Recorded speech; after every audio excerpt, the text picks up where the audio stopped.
ආයිබෝවන් පුතේ උතුම් වූ මහා කාලි අම්මා මෑණියන් වහන්සේගේ පිහිටයි ආශිර්වාදයයි ඔබ සියලුම දෙනාට අද වීඩියෝ එකක් යොමු කරන්න හිතුවේ ගොඩක් වරම් දරුවන්ගේ වරම් ගමන අසාර්ථක වෙන්න මොකක්ද හේතුව සහ මේ වරම් දරුවන්ට තියෙන අනෝබෝධය නිසා මේ වරම් ගමන නීරස කරගෙන තියෙනවා.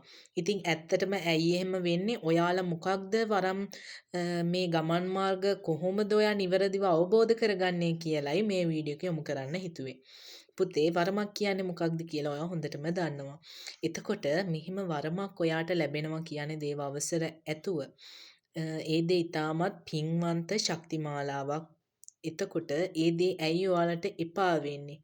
පුතේ මේ දේදී සමහර වෙලාවට ඔයාත් පොඩි පොඩි වැරදි තියනවා වෙන්න පුළුවන්. මොකද ඔයා දැනගත යුතු නමුත් ඔයා තාම මේ දේවල් හරි විදිහට අවබෝධ නොකරගත්ත කොටාසයක් තියනවා වෙන්න පුළුවන්. ඒ නිසා ඔයාට මේ ගමන් මාර්ගයේ හරි විදිහට පැහැදිලිතාවයක් නැති වෙන්න පුළුවන්. පුතේ වරමක් තියෙනවා නම් වරමක් තියෙන දරුවෙක් නම් ඔයා හැම තැනටම ගිහින් නම් නමුත් ඔයාගේ ඥාති දේවතාන් වහන්සේලා පිළිබඳ එහෙමත් නැත්නම් ඥාති දේවතාන් වහන්සේලා බල සම්පන්න නැහැ.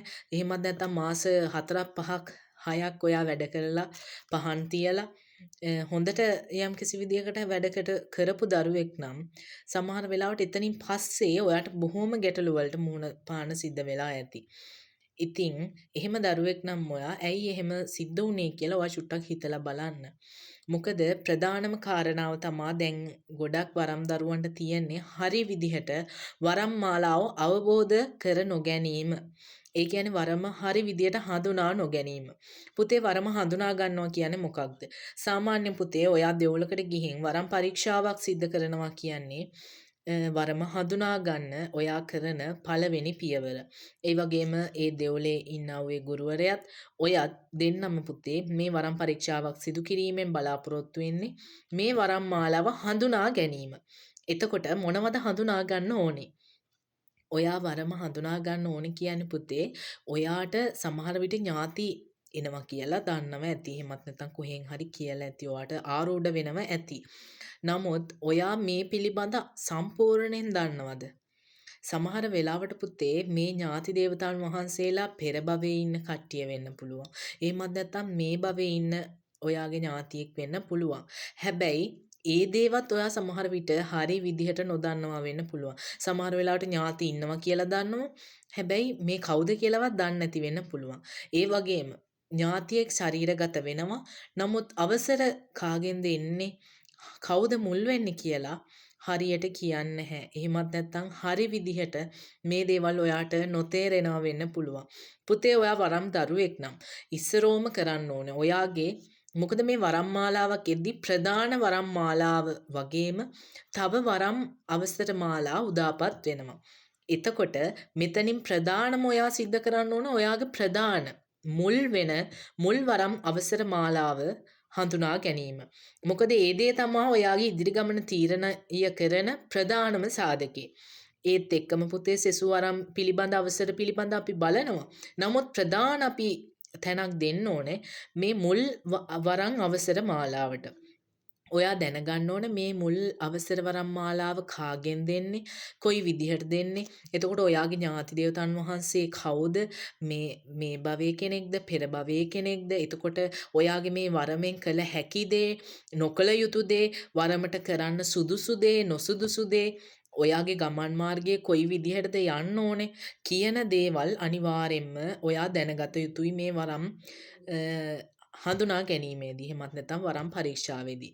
එතකොට ඔයාට තියෙන්නේ මූලික වෙන්නා වූ දේවතාවුන් වහන්සේලාට අමතරව යම්කිසි සෙසු විදිහට පිහිට ආශිර්වාදය උදාපත් කරන අවසර වරම් තියෙනවද? ඒ මොනවද?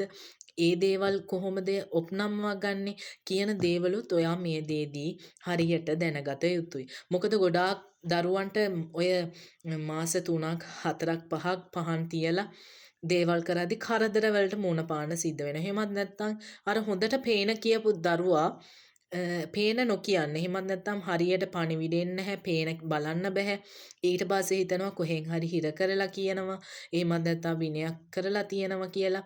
නමුත් ඇත්තටම විනය කරගෙන තියෙන්නේ ඔයා හරි විදිහට මේ දේ හඳුනා නොගැනීම නිසා. මොකද ඔයාට මුල් වෙන්න ඕන දේවතාවුන් වහන්සේ ඉන්නේ නැතුව සෙසු අවසර තියෙනා වූ දේවතාවුන් වහන්සේලා මුල් කරගන්නවා. එතකොට මුල් දේවතාවුන් වහන්සේගේ ඒ පැහැදීම ටික ටික ඈත් වෙනවා. ඒ නිසා පුතේ සමහර වෙලාවට ඔයා මේ කරදර බාධාවලට මුහුණ පාන්න සිද්ධ වෙලා ඇති. අනිත් දේ තමා පුතේ ඔයාට යම්කිසි ඥාති දේවතාවුන් වහන්සේ කෙනෙක් ඉන්නවා නම් ඒ ඥාති දේවතාවුන් වහන්සේ හඳුනා ගන්න ඕන මේ භවයේ කෙනෙක්ද පෙර භවයක කෙනෙක්ද කිසිම විදියකට ඥාතියෙක් පුතේ ඔයා ළඟට ආවා කියලා ඔයා දැඩිව ඒ ඥාති ස්වරූපයෙන් අල්ලා ගැනීමට සිද්ධ කරගන්න එපා. ඒ කියන්නේ ඔයාගේ මව වෙන්න පුළුවන්. ඔයාගේ පියා වෙන්න පුළුවන්. ඔයාගේ සීයා වෙන්න පුළුවන්. ඔයාගේ කිරියම්ම වෙන්න පුළුවන්. හැබැයි එයාලා අර ඥාති ස්වරූපයෙන් ඉද්දී එයාලා පේන විදිහට ඔයාලත් එක්ක ඉද්දි ගනුදෙනු කරපු විදිහට ඔයාලා ගනුදෙනු කරන්න යන්න එපා. මොකද ගොඩේ දරුවෝ අම්මා කැමති මේ කෑම කන්න එතකොට සීයා කැමති මේ කෑම කන්න කියලා ඒ දේවල් මේ අවසර වරම් ගත්තට පසුවත් නැවත නැවත එක්ක ලබලා දෙනවා. ඒ විදිය සම්බන්ධතාවයක් ඇති කරගන්න උත්සාහ කරනවා. ඒ දේ වැරදි පුතේ. මොකද ඥාතියෙක් අවසර වරම් මාලා රැගෙන ආපුහම මේ ඥාති දේවතාවුන් වහන්සේ දේව අවසර කටයුතු කරනා හිමි ඥාති දේවතාවුන් වහන්සේ කෙනෙක්. එතකොට ඔයා මේ කතා කරන විලාසෙ වුණත් සීයා අම්මා තාත්තා එහෙම කතා කරන්න එපා පුතේ. අම්මා කියනවා. අපි අම්මා කියනවා මෑණියන් වහන්සේ කියනවා ඔබ වහන්සේ කියලා කතා කරනවා. ඉතා ගෞරවණීයව ඒ දේ කතා කරන්න ඕනේ. එතකොට තමා පිහිට ආශිර්වාදය හරි විදිහට ඥාති දේවතාවුන් වහන්සේගෙන් ලැබෙන්නේ සහ මේ ඥාතිත් එක්ක ගනුදෙනු කරන්න ඕනේ අන්න ඒ විදිහට. ඉතින් මේ දේවල් හරි විදිහට සිද්ධ කරගත්තොත් පුතේ මේ පොඩි දේවල් ඔයාට හරි ගමන් මාර්ගයක් යන්න හැකියාව ඔයාට ජීවිතේ එපා වෙන්නේ නැතුව මේ අවසර මාලාව උදාපත් කර ගැනීමේ හැකියාව අනිවාර්යෙන් උදාපත් කළා දෙයි. ඉතින් මේ වගේම තව පොඩි ගැටලු තියෙනවා ඒ දේවල් හදාගන්න හරි විදිහට මූලිකවම වරම හඳුනාගෙන ඔයාගේ මේ පළවෙනි පියවර තියන්න. තියලා ඉවර වෙලා ඔයාගේ ඉදිරි ගමන් මාර්ගේ කොහොමද කියන දේදිත් ඔයා හරිම තීරණය ගන්න. හිතට එන්නම් වාලේ ඒ දේවල් කරන්න එපා.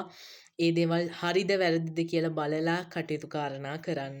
එහෙනම් පුතේ අදට වීඩියෝ එකෙන් නවත්තනවා. උතුම් වූ මහා කාළි අම්මා මෑණියන් වහන්සේගේ පිහිටයි ආශිර්වාදයයි ඔබ සියලුම දෙනාට තෙරුවන් සරණයි.